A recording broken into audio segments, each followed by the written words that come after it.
Hello. Full disclosure, this video is 10% Cyberdeck showcase, 40% internet history lesson, and 50% cookery montage. It will be a miracle if anyone watches to the end, but for those of you who do, you'll get to see a nice close-up of some butter melting. And who doesn't want that?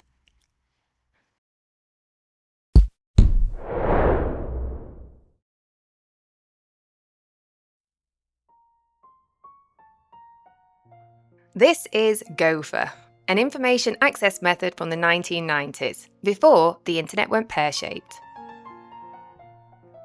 The year's now 2026, and the media is full of speculation about AI and what the future has in store for us. This video isn't about looking what might happen in the future, it's about looking what actually happened in the past. The internet used to be better. Fact. In the early days of the internet, there wasn't that much stuff online. The things that were on were often more carefully chosen. There were barely any adverts and minimal clutter. No endless listicles, no algorithmic feed built to keep you scrolling at all costs. It was focused on accessing information. It wouldn't morph into a global machine trying to sell you that overpowered flashlight just because of that one time you were polite enough to click on the link that your dad emailed you.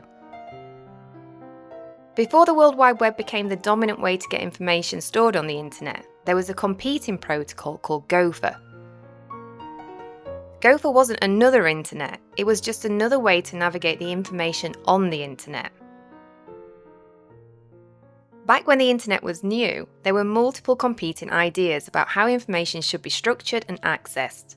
You could think of it a bit like a format war, such as VHS versus Betamax. Like most format wars, the outcome didn't only depend on technical elegance. The World Wide Web won largely because it made publishing and linking information incredibly easy. Anyone could create a page and connect it to any other web page. Gopher, on the other hand, organised information through structured menus maintained by people. That made it easier to keep things focused and curated, but harder to grow into an enormous chaotic network that the World Wide Web became.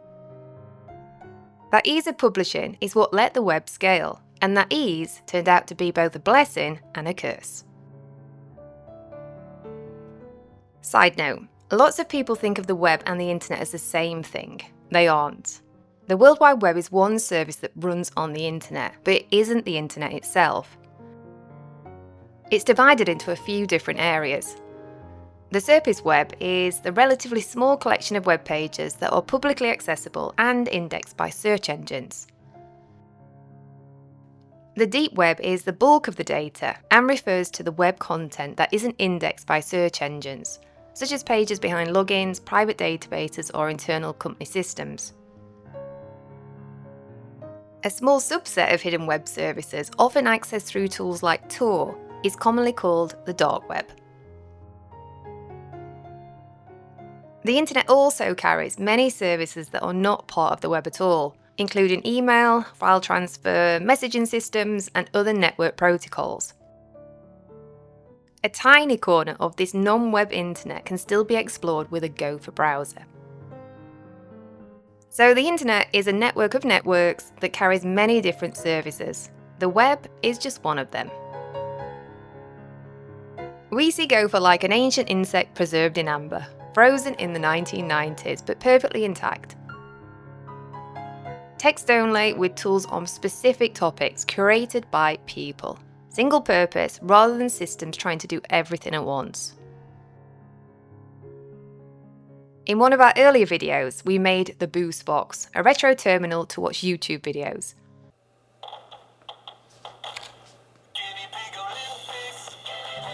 After that, we started looking for more things we could do with the boostbox and fell down a nostalgia rabbit hole, finding tools that still use Gopher.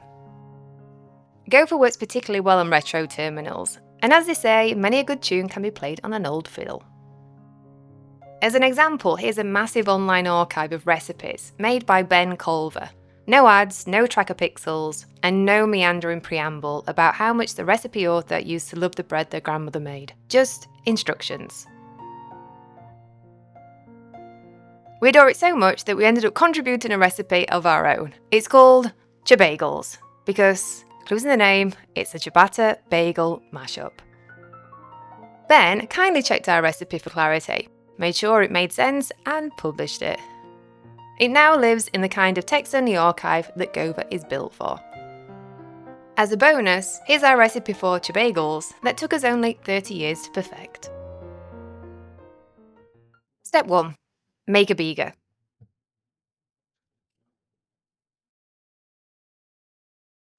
While you sleep, the yeast is having a midnight snack, fermenting sugars and releasing carbon dioxide that gets trapped in the dough and slowly inflates the beaker. It reaches peak expansion early, before the structure slowly begins to weaken and the dough falls back slightly. Things may look quiet, but a lot is happening. Ethanol and aroma compounds form. Enzymes in the flour break starch into sugars and proteins into amino acids. Some feed the yeast, others become the building blocks for the Maillard reaction in the oven, which creates the bread's flavour and crust through browning. Over 8 hours, yeast and bacteria steadily build acidity and flavour complexity.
And that's it. You now know the difference between the internet and the web, as well as how to make tasty bread. Delish. Thanks for watching.